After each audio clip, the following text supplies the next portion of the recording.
Josh McElveen? It is. Why don't you go grab Josh and ask him if he's got a couple minutes to come over and talk to us?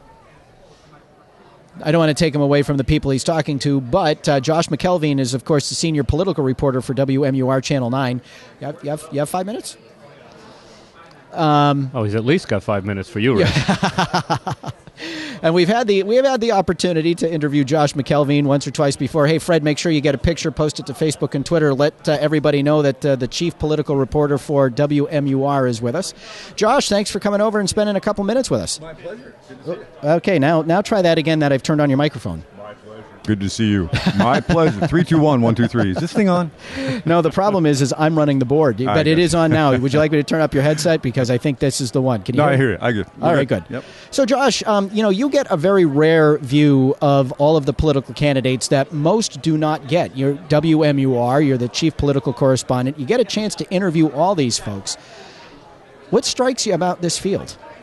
What strikes me about this field is how they get the fact that it's completely wide open, and even the perceived front runners don't consider themselves that, at least on the Republican side of things, obviously. Well, does anybody ever admit they're a front runner lest they seem a bit cocky? No, you'll never get them to admit that at all. But, what they will do is you can tell by their actions that they feel like that they have more to lose or they're trying to protect the lead. In this case, from Jeb Bush to Scott Walker, those who are doing really well right now in the polls, they're going through all the paces that they should be as if they were in the bottom of the pack. So right now, I think that everybody agrees that it is a completely wide open field.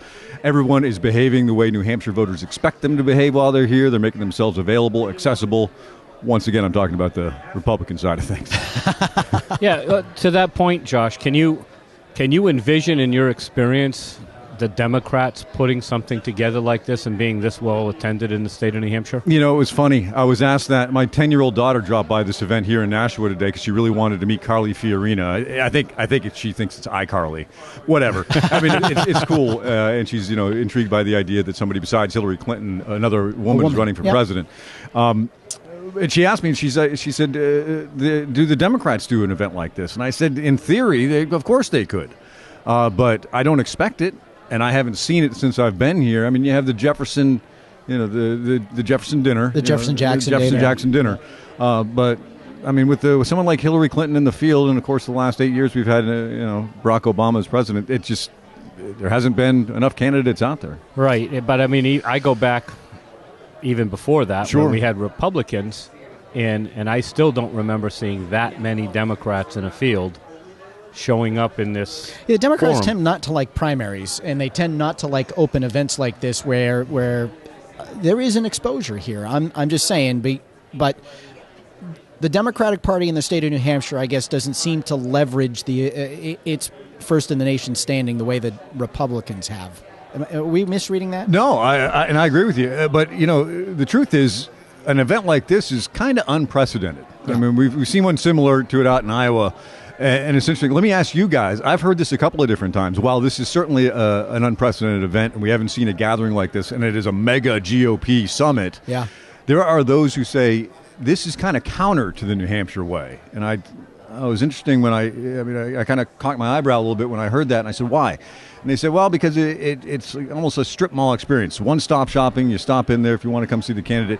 They're not out there in the diners. And I said, well, I get that, but at the same time, they're all here, and they're not just parked in the parking lot waiting for their turn to speak. They're spread out around New Hampshire. So from my perspective, I think this is a really good thing. Yeah, all of them are building appearances, events, and other activities around this event. This event's more of a pivot point than it is anything else.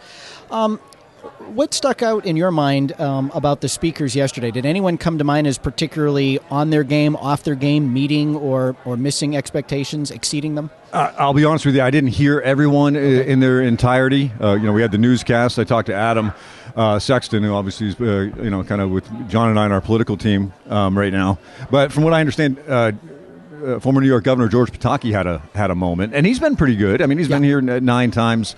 We've interviewed him. He's an engaging character. Sure, and he's obviously the longest of long shots, but he's out there saying this for the Republicans. This has to be about the economy and national security, and we can't get dragged down again into a debate over social issues.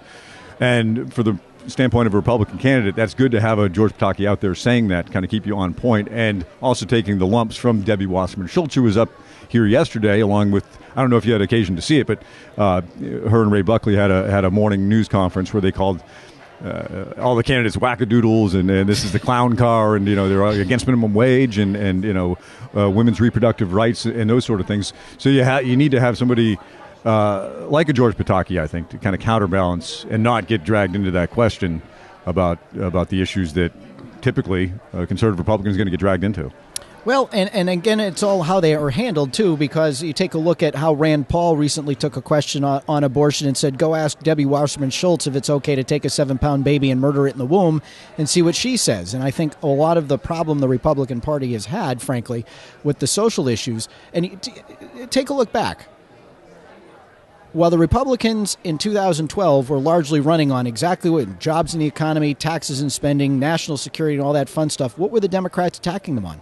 The social issues. And if they returned contraception. And if they returned fire, they did it badly. Sure.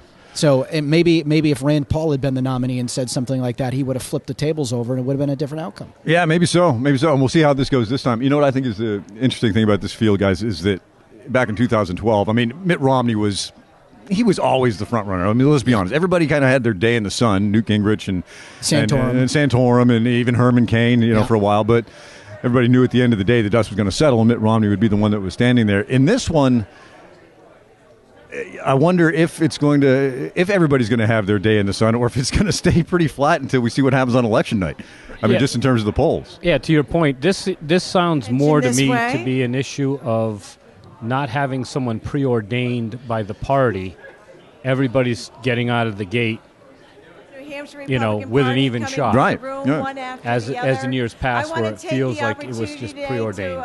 Sure. Back some folks who are not over. All right. So it sounds like they're starting to get things rolling. Josh, can we grab you from time to time as you and I might be available and chat about what we're hearing and seeing and continue the conversation today? Absolutely. If I get, we're going to have some time in between speakers, and when I'm not trying to write something for the newscast, I'd be happy to do it. So. Well, that's good. Hopefully, we'll get to talk to you once or twice again this morning or this afternoon. See, I'm a morning show guy, so when in front of a mic, I'm always get that AM in my brain. How many hours are you guys putting on right now? We are going from 12. We opened at noon, and we're going until it ends. God bless. So you're waiting for speakers now.